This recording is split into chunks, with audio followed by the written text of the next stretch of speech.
I'm Jennifer Partridge, motivational speaker and empowerment coach. One of my fave methods to share is tapping. I see people's lives transform every day with it. Fierce love.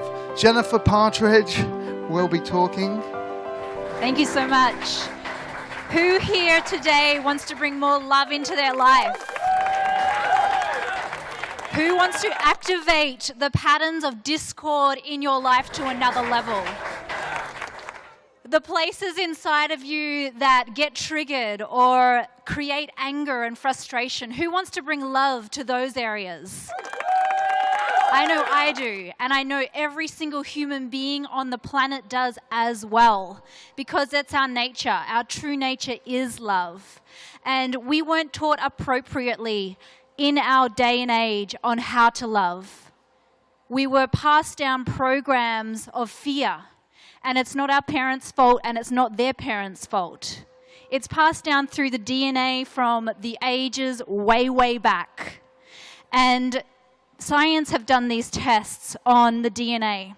And they've shown that when something super emotional happens, whether that be positive or negative, the DNA actually gets imprinted and passed down into the next generations. And so if you're having a really high, amazing experience, that's going to imprint into your DNA, as well as if you're having a fearful experience. And so we are reenacting the programs and the patterns that are passed down to us in our DNA, as well as what we saw our parents do during the ages of 0 and 6. It's understood that during the ages of 0 and 6, we are in a semi-hypnotic state. So that means that we are basically absorbing the world around us. Everything that we see our parents do, the way society behaves, the way culture behaves, the way the kids treated us at school, all of these things are imprinting us during the ages of 0 and 6. And then what happens? 20, 40, 60 years down the track, we have these childhood programs that weren't healed because we weren't taught how to heal them with love. So who wants to heal those patterns with love? And who wants to learn how to do it? Because you have to be fierce. And the reason why I've titled this workshop Fierce Love is because those programs inside of our mind are on autopilot. Basically, the synapses and the neuropathways that signal off these thought forms, these patterns, these emotional behaviors inside of our life, and I'm sure we've all experienced it. You've been in a relationship and your partner did something wrong and then you spat out and you're like, oh my God, I can't believe I did that. Or something happens and you react and you're like, oh my God, that's so embarrassing. Now, the reason why that's happening is because 95% of your reality is controlled by the subconscious. And until we go into those subconscious pieces inside of our own brain and rewire them with love, they're going to keep happening over and over again. And so I looked up in the dictionary today the definitions of fierce and the definition of love. And I'm going to tell you shortly why I've titled it that. But as I looked in the dictionary, this is what I found. In today's age, they look at the word fierce as aggressive. However, when we go back to the Latin root of the word fierce, we find that that word actually means untamed. Later on, the translation progressed into feeling brave and proud. And so the reason why I combine that with love, definition in the dictionary of love is a strong affection for another, admiration, affection, and benevolence. So what if we were to be proud and brave in expressing that admiration, in expressing that affection? What if we were so brave that the moment we felt fear, that we brought that into our love, that we changed those patterns? But we have to be fierce because, as I was mentioning, we do have these neural networks that are wired that actually just program us to behave in certain ways. And until we actually bring love into them, they're going to continue to happen. And so what I invite you all today is to think about your life. Think about those areas of your life where you're like, wow, I wish people didn't really know about that part of me. And actually let yourself feel it and know that we are all the same. We are all growing and we are all learning. And what that actually needs is empathy, compassion, and love. It doesn't need resistance or hiding or shame about those patterns. Those patterns aren't even your patterns. They were passed down from generation to generation.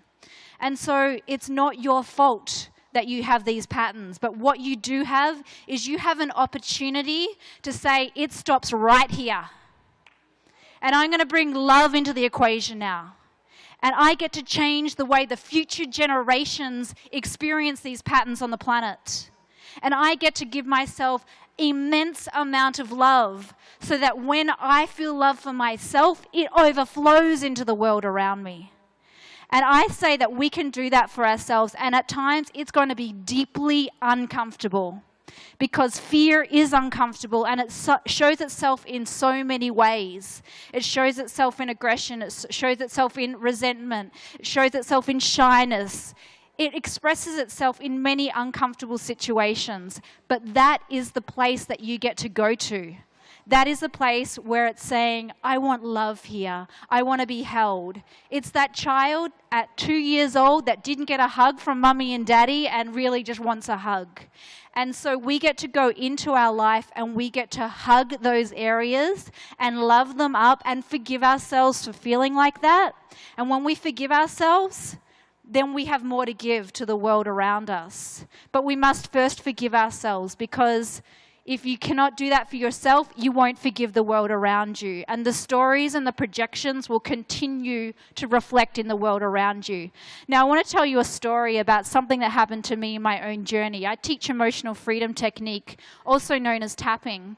And we all have our story. I have my stories as well. And between the ages of 0 and 2, I was sexually molested. And I actually didn't find out that it had happened until I was about 18 because my subconscious had totally blocked it.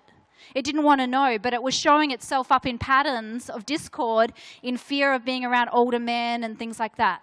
And I healed much of it, but I had this one pattern that was reflecting itself in my life. And it started off very intensely. I used to have these nightmares that someone was breaking into the house, and I actually, in my physical body, got up in my dream twice and smashed the window above my bed, cuts running down my arm, blood, because there was something subconscious happening of fear of a predator in the night. And I didn't even know that that had anything to do with the abuse. I just thought it was some weird pattern. And then I discovered emotional freedom technique. And I decided to I'd cleared a lot of this pattern, but there was still, every now and then, if my partner wasn't in the bed with me at night, I would get some heart palpitations that someone was breaking into the house. And I realized, okay, this is something that is a trigger for me, and I don't even know why I'm having it. And this is how the subconscious works. And so I decided to do some tapping on it. And during the process of the tapping, a flood of memories came back. And a lot of the time, these memories are shut away because they're painful or we didn't know how to resolve them. And during those flood of memories, I soaked them in love and forgiveness. And I healed them through holding the awkwardness in love. And that awkwardness started to melt it all. And as it started to melt, I found a lot more centering in my energy. Now, it all goes into a test after this, because after this whole healing, which was a 2-day journey, in the middle of the night, I woke up in a dream. And I remembered the dream. I was about to cross over this river, over a bridge. And there was someone teaching me in the dream, and they said to me, in order to get over the river, the water is flooding fast. And the water represented my emotions. But in order to get over that bridge, I had to roar like a lion in love. And I went, roar, with my love in the dream. And I woke up in the roar because it woke me up. It was so loud. And all of a sudden, the autopilot happened. I was in a random place doing a retreat that wasn't my home of comfort to sleep in. And the old program came into my mind, and it said, oh, I'm in a weird place. Am I safe? And just as that happened, I roared with love once more. And I said, no, I am not going to let those patterns of fear affect my ability to love right now. And I roared so hard that it changed the vibratory pattern in my being, and it shifted the way I experienced that particular pattern in my brain. And now I can sleep in a bed by myself without needing my partner there, and I don't wake up with those palpitations because I did the work in really bringing love into those spaces of myself. And this is one story of what I teach when I teach emotional freedom technique. If you haven't heard of EFT before, it is a profound technique because the basis of it is bringing love to your fears, allowing your fears to exist in love. The moment we say that the fear is wrong is the moment you're holding on to the fear. And actually the fear starts to express itself and manifest. So instead of telling ourselves that we shouldn't have the fear and that the fear is wrong, no, we invite the fear in. We invite the fear back into love so that it can get what it needs, which is love. And I invite anyone that hasn't investigated EFT or tapping before to check it out. We teach workshops down at Full Circle Venice. We do them twice a month.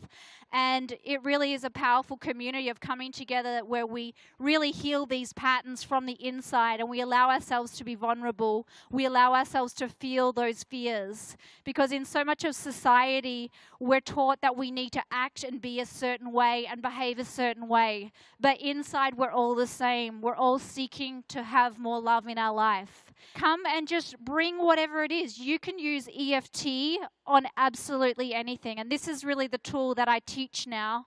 It's a mix between modern psychology and ancient Chinese medicine.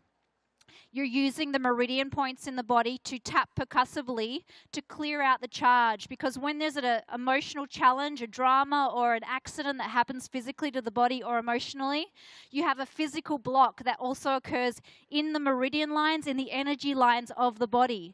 And so in acupuncture, they place these needles along the meridian lines to clear out the charge. Now, we're doing the same in tapping. We're tapping percussively on these points to clear out the charge while drawing upon the negative emotions, the thought patterns, the beliefs, and also the memories. We draw them to the surface so that they come to the surface of our nervous system, and then we bathe them in love, acceptance, and empathy, and we change them together. And that is the purpose of why we're here on the planet, to really transform these negative habits inside of our brain and to bring love to them. And I invite you to come and share with us.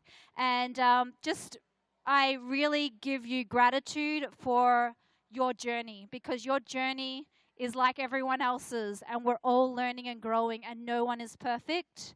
And I invite you, whenever you feel triggered, to hold yourself in love, to take a moment and to forgive yourself, because that's what you deserve.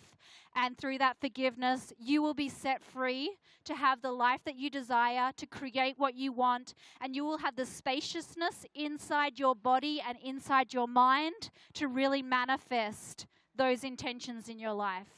So thank you for being a part of this morning, and abundant gratitude to everyone. We hope to see you at the workshop.